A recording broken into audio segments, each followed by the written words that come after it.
Hello friends, कैसे हो। उम्मीद करती हूँ आप सब अच्छे होंगे। आज हम स्टार्ट करते हैं 11th क्लास का first chapter, some basic concept of chemistry. तो इसके फर्स्ट पॉइंट पढ़ते हैं हम। Anything which has mass and occupy space is called matter. किसी भी चीज़ का कोई मास हो या स्पेस को ऑक्यूपाई करता हो, स्पेस लेता हो, उसे हम मैटर कहते हैं। Matter exist in 3 physical state. जो हमारा मैटर होता है उसकी 3 फिजिकल स्टेट्स होती हैं, solid, liquid and gas. In solid these particles are held very close.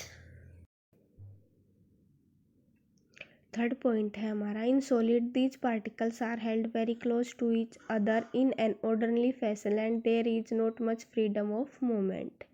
कि जो हमारे सॉलिड के पार्टिकल होते हैं वो बहुत ही क्लोजली पैक्ड होते हैं और एक ऑर्डर में होते हैं और वो मूव नहीं कर सकते, चल फिर नहीं कर सकते।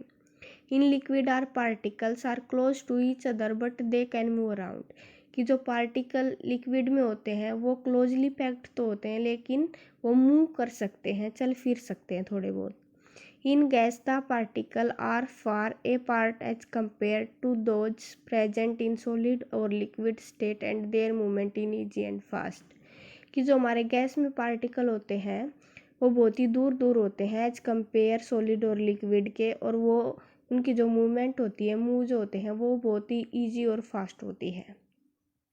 नेक्स्ट है हमारा सॉलिड पॉइंट है जो हमारा, solids have definite volume and definite shape. जो हमारी सॉलिड की वॉल्यूम और शेप होती है वो डेफिनेट होती है। नेक्स्ट पॉइंट है, liquid have definite volume but not the definite shape.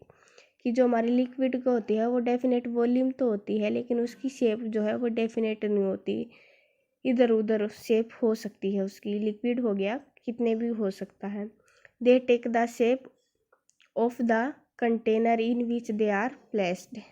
कि जो हमारा लिक्विड होता है अगर हम उसे किसी भी कंटेनर में डालते हैं तो उसकी शेप जो होती है वो वैसी आती है जैसा कंटेनर होता है। नेक्स्ट है, gaseous have neither definite volume और नॉर डेफिनेट शेप। कि जो हमारी गैस होती है उसके ना तो डेफिनेट वॉल्यूम होता है और ना ही डेफिनेट शेप होती है। They completely occupy the container in which they are placed. वो कम्प्लीटली उस कंटेनर के ऊपर निर्भर होता है, जैसी उसकी शेप होती है उसकी भी शेप वैसी ही होती है।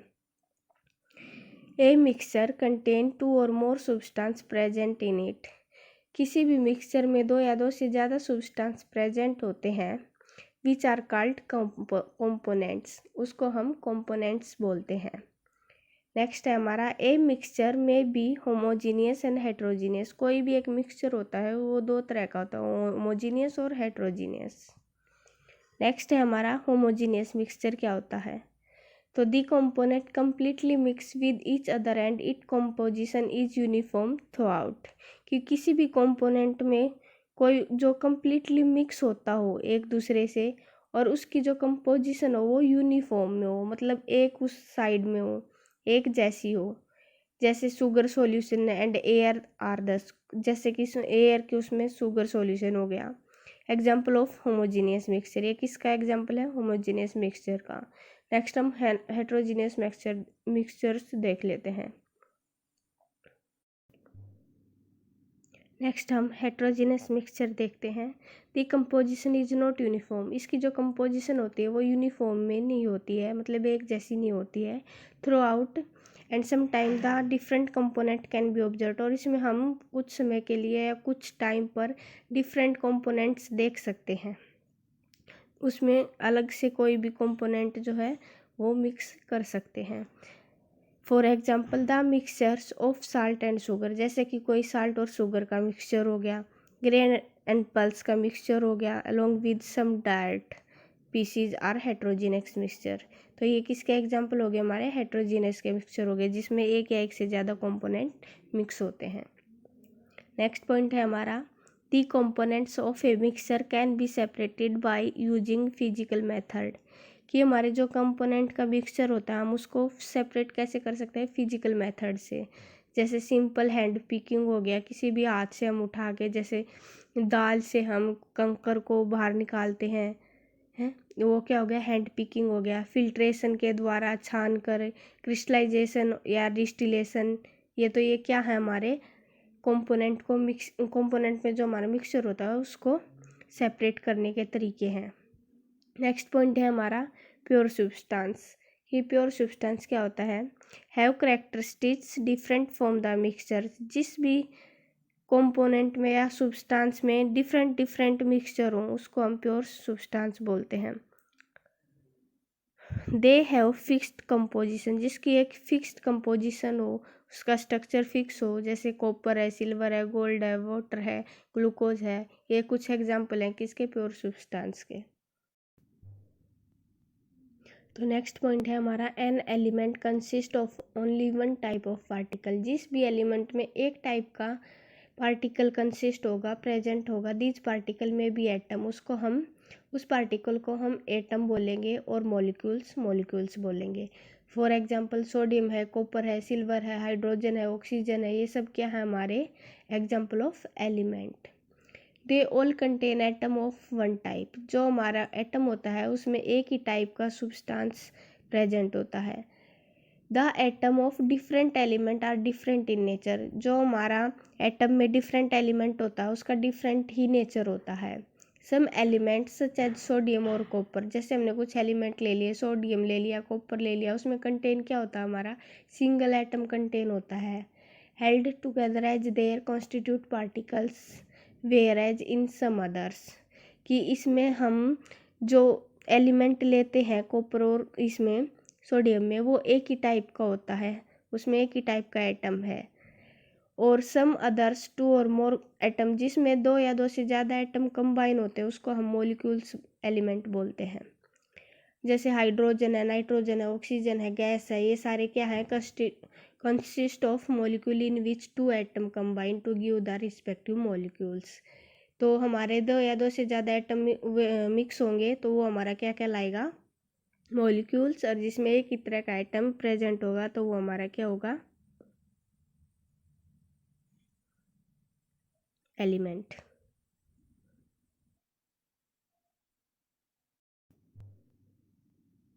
तो नेक्स्ट पॉइंट है हमारा व्हेन टू और मोर atom of different element combine.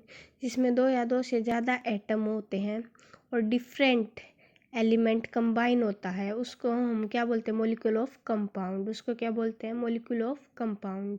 मतलब वो कंपाउंड होता है जिसमें दो या दो से ज़्यादा डिफरेंट एलिमेंट कंबाइन होते हैं। फॉर एग्जांपल के लिए हम देख लेते हैं, जैसे हमने वाटर ले लिया, अमोनिया ले लिया, कार्बन डाइऑक्साइड ले ली, शुगर ले लिया, ये सभी हमारे क्या हैं, कंपाउंड के एग्जाम्पल हैं। The atom of different element are present in a compound a fixed and definite ratio and this ratio is characteristic of particular compound. कि किसी भी कंपाउंड में जो हमारा एटम होता है वो डिफरेंट एलिमेंट पे प्रेजेंट होता है और उसका एक फिक्स रेशो होता है और उस रेशो को हम ऐसे रिप्रेजेंट करते हैं, देख लेते हैं हम। तो नेक्स्ट है हमारा एसआई सिस्टम। जो एसआई सिस्टम की फुल फॉर्म क्या होती है, हमारा सिस्टमेटिक इंटरनेशनल जो यूनिट्स होती हैं। तो इसको हम देख लेते हैं इस टेबल को। तो इसमें क्या कहा उसने कि कोई भी हमारे फिक्स वो होता है, रेशो होता है। तो जैसे हमने लेंथ ले लिया, उसको हम किससे रिप्रेजेंट करते हैं, एल से।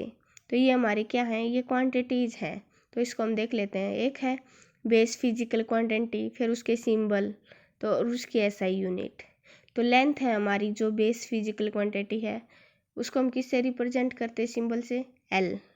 मास को एम, टाइम को टी, इलेक्ट्रिक करंट को आई, थर्मोडाइनमिक्स को टी, अमाउंट ऑफ सब्सटेंस को एन, ल्यूमिनस इंटेंसिटी को एलवी, मीटर को एम, किलोग्राम को केजी, सेकंड को एस, एम्पेयर को ए, केल्विन को के, मोल को मोल और कैंडेला को सीडी। तो ये क्या है, हमारी यूनिट है और उसके सिंबल हैं। तो नेक्स्ट पॉइंट है हमारा मास। तो मास की डेफिनेशन क्या हमारी, कि mass of substance is the amount of matter present in it while wait.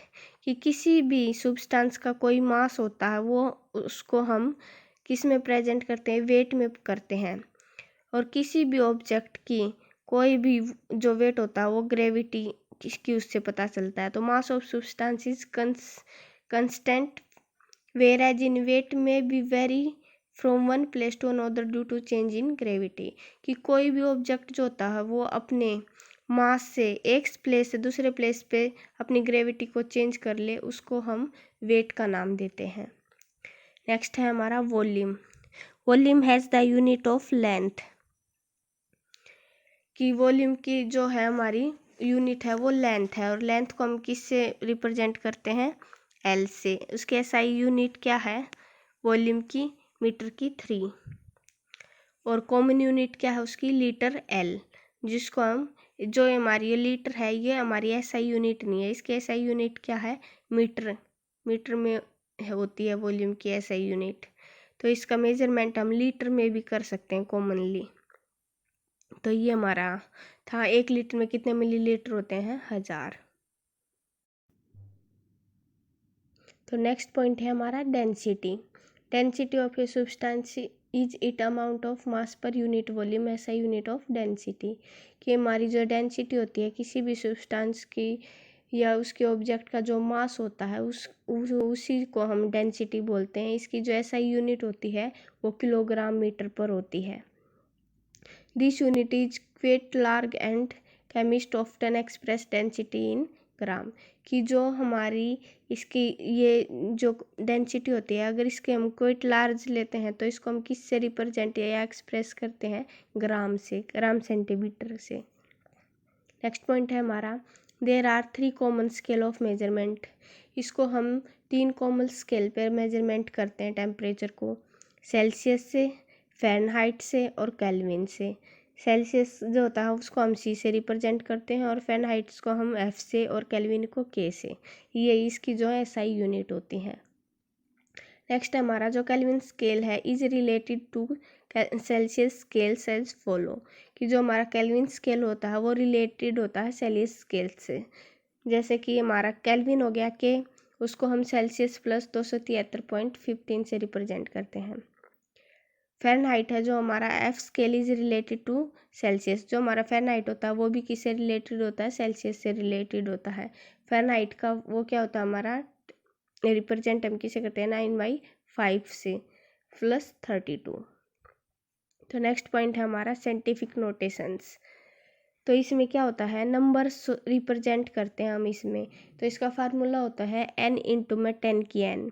जो हमारा n होता है उसमें हम नंबर लेते हैं 1 to 10, 1 to 10 तक कोई भी नंबर ले सकते हैं, और इंटू में उसकी जो 10 की पावर होती है वो लेते हैं।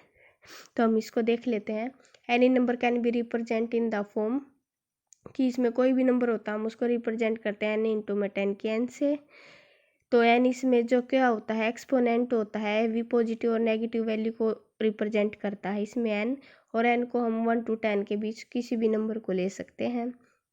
तो वी कैन राइट, जैसे हम राइट कर सकते हैं 232.508, तो इसको हम कैसे रिप्रेजेंट करेंगे, 2.32508 इंटू में 10 की 2। तो ये हमारा क्या हो गया, साइंटिफिक नोटेशंस हो गया। इसमें हम एक नोट करते हैं राइटिंग में कि जो डेसिमल पॉइंट होता है वो decimal point had to be moved to the left by 2 places and same is the exponent of 10 in the scientific notation, कि इसमें जो डेसिमल पॉइंट होता है ना हमारा वो लेफ्ट की साइड 2 प्लेस को एक्सपोनेंट कर देता है, तो उसमें साइंटिफिक नोटेशन होता है। तो जैसे हम कर लेते हैं, इसका सिमिलर देख लेते हैं, 0.00016 है, तो इसमें हम कैसे लिखेंगे, ये आगे की जो जीरो हम इसको नोट ही नहीं करेंगे, इसको लिखेंगे हम सीधा, जो ये हमारा डेसिमल पॉइंट है वो 1.1 के आगे आ जाएगा, तो 1.6 इंटू में 10 की 4। आगे की जो ये 4 जीरो हैं इसको हम पावर में ले देंगे, तो ऐसे लिखेंगे 1.6 इंटू में 10 की 4। तो ये दर्शा दिया ना इसका नेगेटिव पॉजिटिव, तो ऐसे इसको हम रिप्रेजेंट करते हैं। तो नेक्स्ट है हमारा सिग्निफिकेंट फिगर। इसको हम कैसे रिप्रेजेंट करते हैं, significant figure are meaningful digit which are known as certainty, कि जो हमारा सिग्निफिकेंट फिगर होता है उसको हम डिजिट से रिप्रेजेंट करते हैं एक सर्टेनिटी के उस पे बेस पे। और इसमें दो चीज़ होती हैं, सर्टिनिटी होती है और अनसर्टिनिटी होती है। तो जो डेसिमल से आगे के वे पॉइंट होते हैं वो तो सर्टिनिटी होती है, और जो इसके पॉइंट होता है, जो हमारा डेसिमल पॉइंट होता है, इसके बाद के जो डिजिट होते हैं वो अनसर्टिनिटी होते हैं। नेक्स्ट आता है हमारा सिग्निफिकेंट फिगर। सिग्निफिकेंट फिगर में क्या होता है, इसमें हम मीनिंगफुल डिजिट लेते हैं। उसमें हम दो चीज़ आते हैं, सर्टेनिटी और अनसर्टेनिटी। इसमें जो हम पॉइंट लेते हैं या फिर जो भी नंबर लेते हैं, उसमें अगर हम डेसिमल पॉइंट से पहले के जो नंबर है उसको तो सर्टेनिटी मानते हैं, और जो डेसिमल पॉइंट के बाद के नंबर है उसको हम अनसर्टेनिटी मानते हैं। तो इसको हम देख लेते हैं। Significant figure are meaningful digit which are known with certainty. The uncertainty is indicated by the written by certain digit and the last uncertain digit. कि जो पहले दो कोई भी जो डिजिट होते हैं फर्स्ट वाले उसको हम सर्टेनिटी बोलते हैं और बाद वाले को अनसर्टेनिटी बोलते हैं, यही बताया है। If we write a result, इसको हम देख लेते हैं। 11.2 ml दे दिया, तो इसमें जो 11 है हमारा वो सर्टेन हो गया और जो 2 है वो अनसर्टेन हो गया। नेक्स्ट है हमारा there are certain rule for determining the number of significant figure. कि जो हमारा सर्टेन रूल है ना इसका नंबर का सिग्निफिकेंट का, वो हम डिटरमाइंड करते हैं नंबर के हिसाब से। तो उसको कैसे फॉलो करते हैं वो हम पॉइंट देख लेते हैं। जैसे हमारी ऑल नॉन जीरो डिजिट आ गए, वो सारे क्या होंगे, वो सारे सिग्निफिकेंट होंगे। फॉर एग्जांपल हमने 285 ले लिया, तो ये सारे क्या हैं, इसमें 3 सिग्निफिकेंट हैं, तीनों के तीनों ही सिग्निफिकेंट हैं जो नंबर हैं। फिगर एंड इसमें 0.25 ml ले लिया, तो आगे की जीरो क्या है वो हमारी सर्टेन हो जाएगी, और पीछे वो जो दो नंबर रह गए वो ही काउंट होंगे सिग्निफिकेंट। तो वो कितने नंबर हो गए हमारे 0.25 में, तो दो सिग्निफिकेंट नंबर हो गए, 2 और 5 ओनली। नेक्स्ट है जीरो, जो हमारी जीरो प्रेसेंडिंग होंगे, फर्स्ट नॉन जीरो जो डिजिट होंगी, फर्स्ट दो कोई भी 1 है 2 है 3 है, फर्स्ट में जो आएगी जीरो वो हमारी सिग्निफिकेंट नहीं होगी। Such zero indicate the position of decimal point, कि जो डेसिमल पॉइंट के बाद की जो जीरो होंगी सिर्फ वही काउंट होंगी। तो इसका हम देख लेते हैं। 0.03 हो गया, तो इसमें हमारा सिग्निफिकेंट नंबर कितना है, 0.0052 हो गया। इसमें सिर्फ दो ही सिग्निफिकेंट है, जो हमारी ये जीरो है ये काउंट नहीं होंगी, आगे वाली पीछे के जो नंबर हैं वही काउंट होंगे सिग्निफिकेंट में। नेक्स्ट है हमारा zeros between 2 non zero digit are significant, कि जीरो के बीच में दो डिजिट आएंगे ना जो भी, वही काउंट होंगे, आगे पीछे की जीरो काउंट नहीं होंगी। तो 2.005 ये इसका फॉर्म। तो नेक्स्ट हमारा जो जीरोज हैं वो preceding the first non zero digit are not significant, कि जो फर्स्ट की नॉन जीरो होंगी वो हमारी जो है सिग्निफिकेंट नहीं होंगे। Such zero indicate the position of decimal point, हमारे जो डेसिमल पॉइंट के बाद की जीरो होंगी सिर्फ वही काउंट होंगी। हम इसका देख लेते हैं।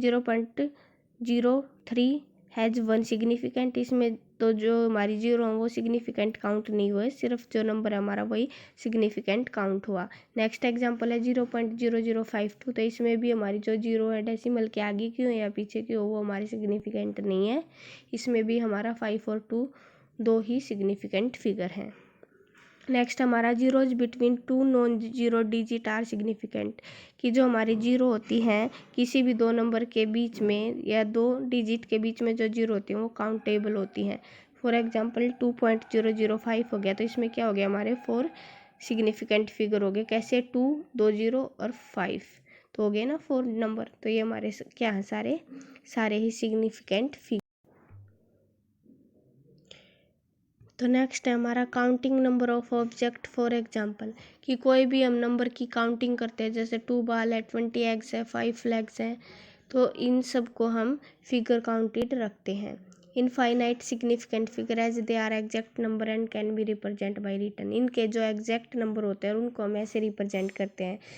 जैसे हमने 2 बाल से ले लिया, तो हम उसको 2.0000 कितनी भी जीरो लगा ले, वो जो जीरो होंगी वो सिग्निफिकेंट फिगर नहीं होगा, ओनली 2 ही हमारा सिग्निफिकेंट नंबर होगा।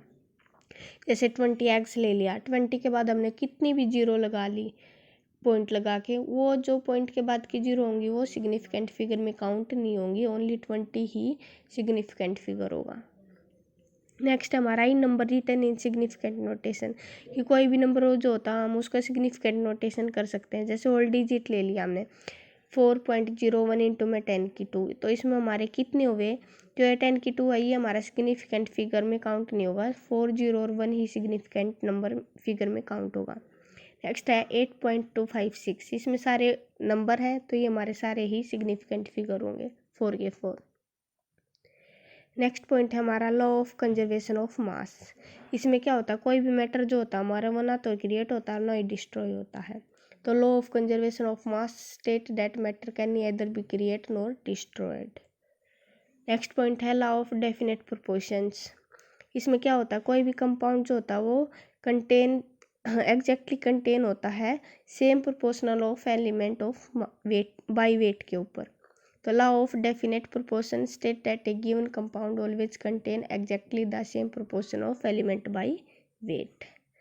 नेक्स्ट पॉइंट है हमारा लॉ ऑफ मल्टीपल प्रोपोर्शंस।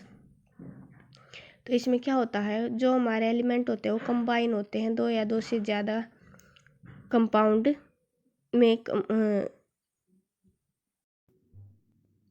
तो नेक्स्ट हमारा law of multiple proportion state that if two element can combine to form more than one compound, कि हम किसी भी दो एलिमेंट को अगर कंबाइन करते हैं तो अदर से ज़्यादा कंपाउंड बनाता है। Mass of one element that combine with a fix mass of other element, अगर हम किसी भी एक एलिमेंट का मास लेते हैं कंबाइन करते हैं एक एलिमेंट को, तो उसका जो मास होता है वो फिक्स रहता है अदर एलिमेंट से।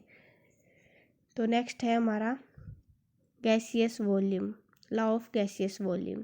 तो this law was given by Gay Lussac in 1808।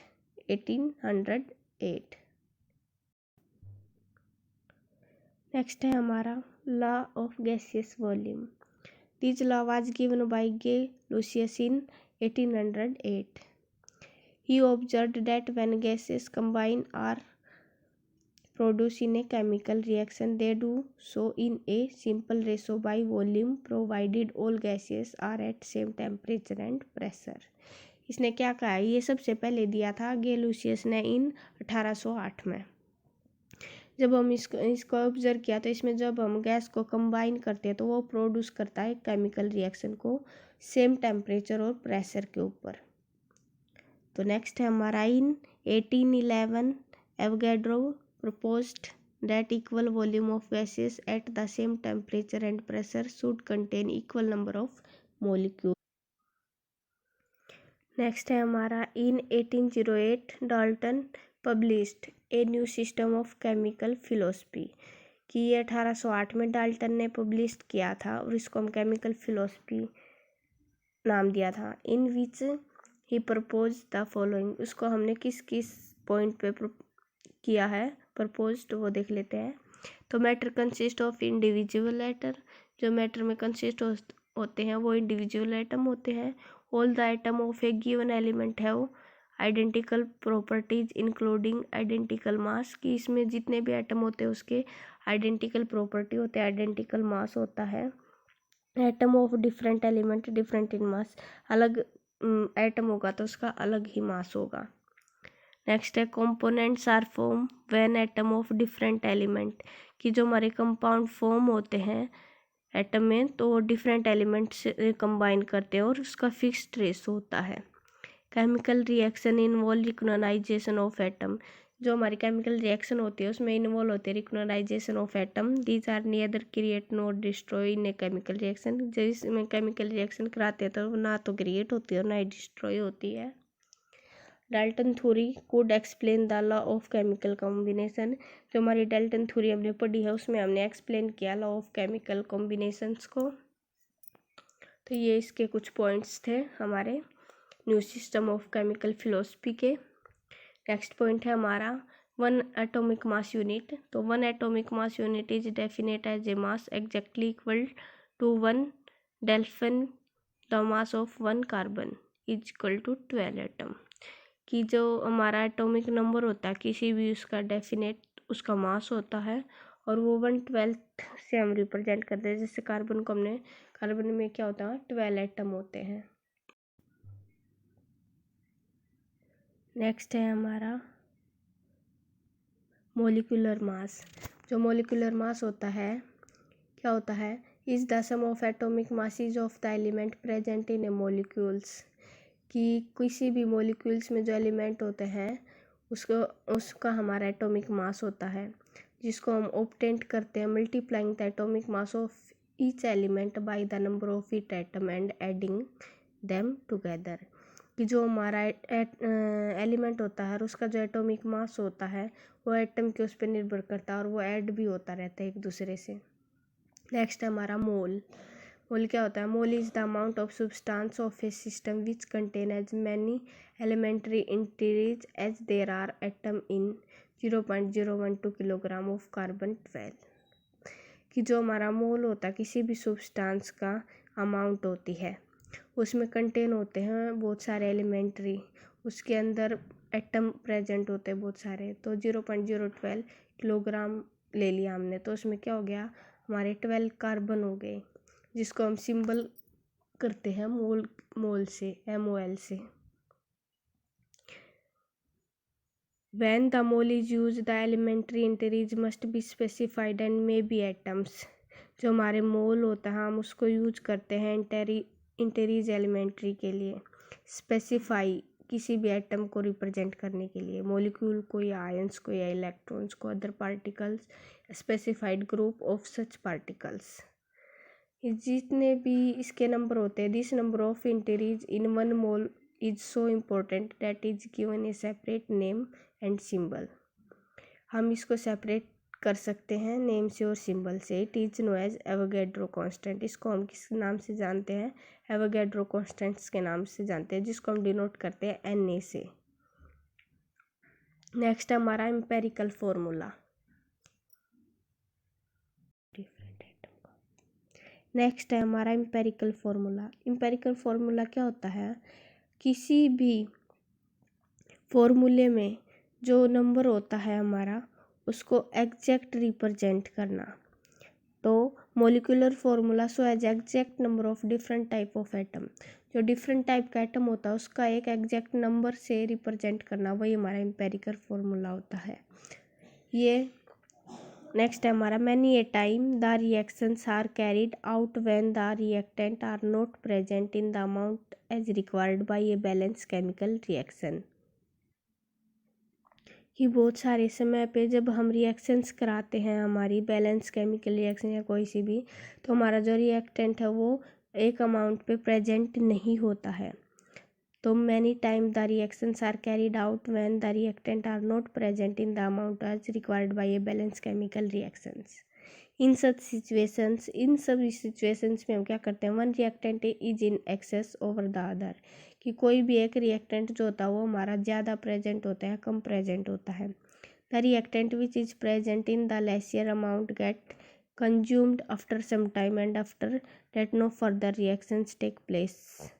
कि किसी भी रिएक्शंस में जब हमारा रिएक्टेंट जो होता है वो प्रेजेंट नहीं होता है तो उसको हम एक टाइम पे कंज्यूम कर लेते हैं कुछ समय के बाद। Take place whether when whatever when the amount of the other reactant present. Next है हमारा many a time the reactions are carried out when the reactant are not present in the amount as required by a balance chemical reaction. In such situation, one reactant is in excess over the other. The reactant which is present in the lesser amount get consumed after some time. After that, no further reactions take place, whatever be the amount of the other reactant present. Is the reactant which get consumed limiting the amount of product formed and is therefore called limiting reagent. इसमें क्या कहा गया कोई भी हम chemical reactions लेते हैं अगर उसमें हमारा कोई भी एक रिएक्टेंट नहीं दिया गया है तो उसको हम बैलेंस नहीं कर सकते। किसी सिचुएशन में एक रिएक्टेंट ज़्यादा है या कम है किसी से तो वो बैलेंस नहीं हो सकती। जो हमारे रिएक्टेंट प्रेजेंट होते हैं किसी में कम होते हैं तो उसको हम कंज्यूम कर लेते हैं एक टाइम पे या फर्दर स्टडी के लिए, तो वो रिएक्टेंट हमें मिल जाता कुछ टाइम के बाद। What ever be the amount of the other reactant present, या फिर दूसरा कोई रिएक्टेंट प्रेजेंट हो जाता है। इन सब जो रिएक्टेंट हमने कंज्यूम किया है कुछ समय के बाद या लिमिटिंग अमाउंट में प्रोडक्ट मिला है तो वो हमारा एक प्रोडक्ट को फॉर्म्ड कर देता है, जिसको हम लिमिटिंग रिएजेंट बोलते हैं। नेक्स्ट पॉइंट है हमारा मास परसेंटेज। जो हमारा मास परसेंटेज है उसका फार्मूला क्या होता है, मास ऑफ सोल्यूट अपॉन में मास ऑफ सॉल्यूशन इनटू में 100। जो हमारा मास ऑफ सोल्यूट होता है वो 100 ग्राम सॉल्यूशंस होता है। तो देख लेते हैं, it is the amount of solute in gram dissolved पर 100 ग्राम ऑफ सॉल्यूशन, कि हम इसकी जो अमाउंट लेते हैं सोल्यूट की वो ग्राम में लेते हैं। 100 ग्राम सॉल्यूशन ले लेते हैं। जो 10% सॉल्यूशन होता है सोडियम क्लोराइड का, मीन्स 10 ग्राम सॉलिड सोडियम होता है और क्लोरीड प्रेजेंट होता है 100 ग्राम ऑफ सॉल्यूशन, कि 10 ग्राम सोडियम के सॉल्यूशन में प्रेजेंट होता है 100 ग्राम ऑफ सॉल्यूशन। नेक्स्ट है हमारा मोल फ्रैक्शन। मोल फ्रैक्शन क्या होता है, it is ratio of number of moles of a particular compound to the total number of moles of all compound. इसका फार्मूला क्या होता है हमारा, number of moles of solute upon में number of moles of solute plus में number of mole of solvent. या फिर इसको हम रिप्रेजेंट करते हैं एक्स बी से। तो एक्स बी को हम कैसे करेंगे कि इसमें ले लिया हमने मोल फ्रैक्शन को एक्स बी ले लिया, number of moles of solute को हमने एन बी ले लिया, और number of moles of solute को हमने एन ए ले लिया, प्लस में number of moles of solvent को हमने एन बी ले लिया। तो इसको हम ऐसे भी रिप्रेजेंट कर सकते हैं। तो ये मैंने दे रखा है पूरा सॉल्यूशन, इसको कैसे रिप्रेजेंट करते हैं ये देख लो। नेक्स्ट पॉइंट है हमारा मोलिलिटी। मोलिलिटी क्या होता है, it is defined as number of moles of solute per 1000 ग्राम और 1 किलोग्राम ऑफ सोलवेंट। कि जो हमारी मोलिलिटी होती है उसका फार्मूला होता है number of moles of solute upon में किलोग्राम ऑफ सोलवेंट। तो जो हमारे मोल ऑफ सोल्यूट होते हैं उसको हम वेट में रिप्रेजेंट करते हैं या वेट में उसको लेते हैं, तो इसको हम डब्ल्यू बी अपॉन में एम ए से रिप्रेजेंट भी कर सकते हैं। तो डब्ल्यू बी अपॉन में एम ए इंटू में 1000 अपॉन में डब्ल्यू बी इन ग्राम। तो इसमें जो हमारा डब्ल्यू ए है वो मास ऑफ सोलवेंट है। नेक्स्ट है हमारा मोलरिटी। ये भी सेम ही होता है लगभग, बस थोड़ा सा डिफरेंट होता है इनमें। तो देख लेते हैं, it is express as the number of moles of solute per litre of solution. उसमें तो किलोग्राम आ जाता है और इसमें हमारा लीटर आ जाता है। तो मोलिटी को हम एम से रिप्रेजेंट करते हैं। इसका फॉर्मूला होता है number of moles of solute upon में लीटर ऑफ सॉल्यूशन, मतलब डब्ल्यू बी अपॉन में एम बी इंटू में 1000 अपॉन में volume of solution in millilitre. जो डब्ल्यू बी है वो मास ऑफ सोल्यूट होता है और एम बी जो है वो मोलर मास ऑफ सोल्यूट होता है। तो यहाँ पे हमारा जो है फर्स्ट चैप्टर कंप्लीट हो जाता है। अगर आपको हमारा पढ़ाया हुआ पसंद आया तो प्लीज़ शेयर लाइक और सब्सक्राइब ज़रूर कीजिए। अगर आपको कोई और टॉपिक पढ़ना है या फिर कोई समझना तो प्लीज़ उस टॉपिक का नाम आप हमें कमेंट करके बताइए। प्लीज़ शेयर कीजिए। Thank you.